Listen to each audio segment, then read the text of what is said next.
Halo, hari ini kita akan membahas mengenai keadaan alam Indonesia yang dikelompokkan menjadi dua. Yang pertama, keadaan fisik wilayah, dan yang kedua, keadaan flora dan fauna. Dan pokok materi kita hari ini adalah mengenai keadaan fisik wilayah.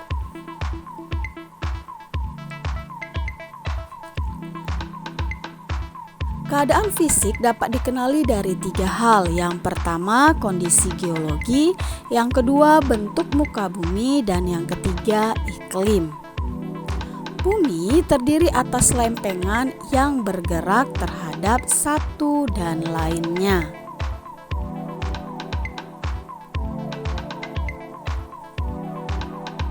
Indonesia terletak pada pertemuan tiga lempeng, yaitu Eurasia, Indo-Australia, dan Pasifik. Lempeng Indo-Australia bertumpukan dengan lempeng Eurasia di lepas pantai Sumatera, Jawa, dan Nusa Tenggara. Lempeng Pasifik bertumpukan dengan Eurasia di utara, Papua, dan Maluku Utara. Tumpukan lempeng tersebut membentuk rangkaian pegunungan dan gunung api di sepanjang Sumatera, Jawa, Nusa Tenggara. Selain terbentuk pegunungan dan gunung api, tumpukan antar lempeng juga menghasilkan fenomena gempa bumi.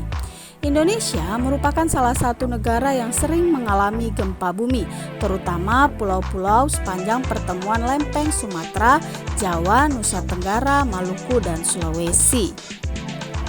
Gempa dapat dibedakan menjadi dua, yaitu gempa tektonik dan gempa vulkanik. Apa itu gempa tektonik?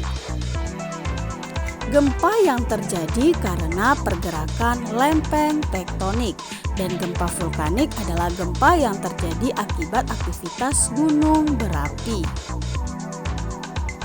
Gempa bumi dapat menimbulkan bencana lain, yaitu tsunami. Guncangan yang akibat gempa bumi membuat gerakan tanah di dasar laut sehingga menimbulkan gelombang.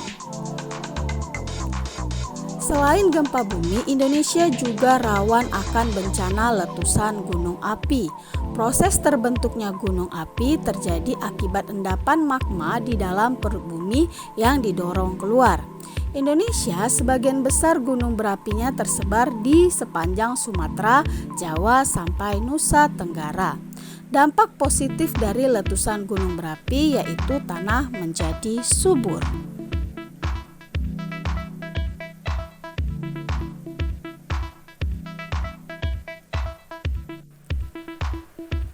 Oke, yang kedua adalah bentuk muka bumi.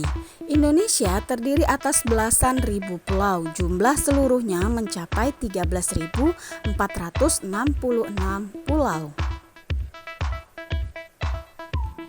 Bentuk muka bumi di Indonesia dapat dibedakan menjadi dataran rendah, dataran tinggi, perbukitan, dan gunung. Peta fisiografi Indonesia, silahkan kamu lihat.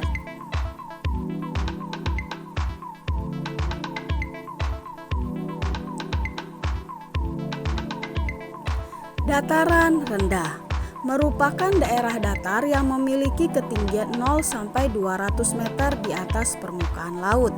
Dataran rendah cocok digunakan sebagai wilayah pertanian, peternakan, pemukiman, dan kegiatan industri. Dataran tinggi merupakan daerah datar yang mempunyai ketinggian 200 sampai 500 meter di atas permukaan laut. Daerah memiliki suhu udara sejuk dan tanah yang subur sehingga cocok untuk daerah perkebunan.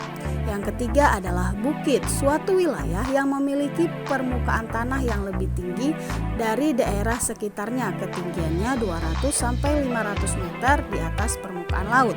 Namun ketinggian bukit lebih rendah dibandingkan gunung.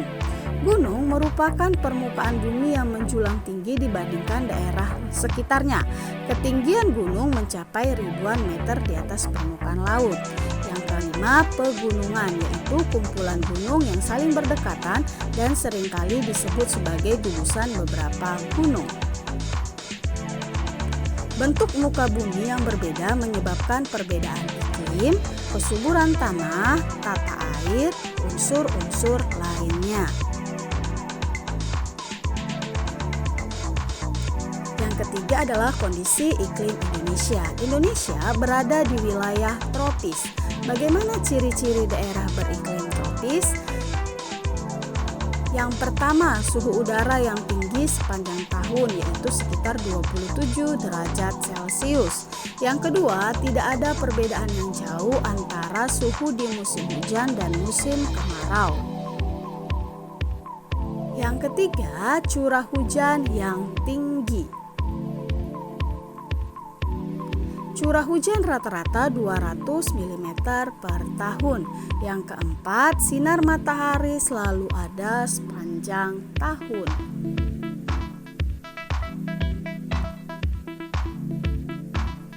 Letak geografis Indonesia diapit oleh 2 benua dan 2 samudra yang mengakibatkan di Indonesia terjadi angin muson.